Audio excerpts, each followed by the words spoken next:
હરિઓમ, જય માતાજી, જય શ્રી કૃષ્ણ બધાને, જય ગણપતિ બાપા, જય વિઘ્નહર્તા. બધાના દુઃખ હરી લેજો, બધાને સુખ સમૃદ્ધિ આપજો. બસ આવી જ રીતે જો આ મારી બાજુની સોસાયટીમાં અન્નકોટ ભર્યો હતો, અમે તો એના દર્શન કરવા ગયા હતા. અમે પણ દર્શન કર્યા અને હું તમને પણ દર્શન કરાવું છું, તો બધા દર્શન કરી લ્યો ગણપતિ બાપાના. બધાને હાજર નરવા રાખે એવી શુભેચ્છા પાઠવું છું.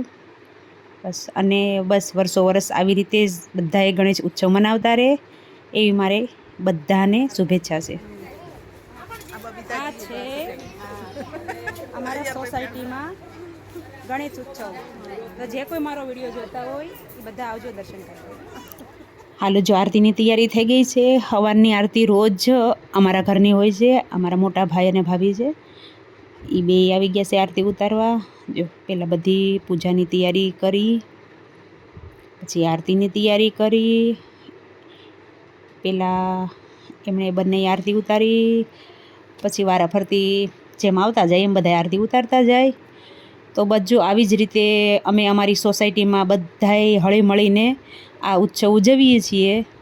તો તમે લોકો પણ જ્યાંથી પણ તમે લોકો મારો વિડીયો જોતા હો, તો તમે પણ મને કોમેન્ટ કરીને જણાવો કે તમારી સોસાયટીમાં પણ ગણેશ ઉત્સવ કેવી રીતે બધાએ મનાવે છે. અમે આવી રીતે મનાવી છીએ.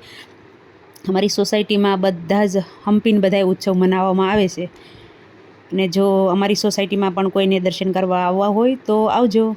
કાલે વિસર્જન છે, વિસર્જનમાં પણ તમે જે લોકોને આવવું હોય આવી શકો છો. બધા જ મારી યુટ્યુબ ફેમિલીને આમંત્રણ આપું છું, તો બધા જ આવી જજો. આવી રીતે બહુ જ મજા આવવાની છે.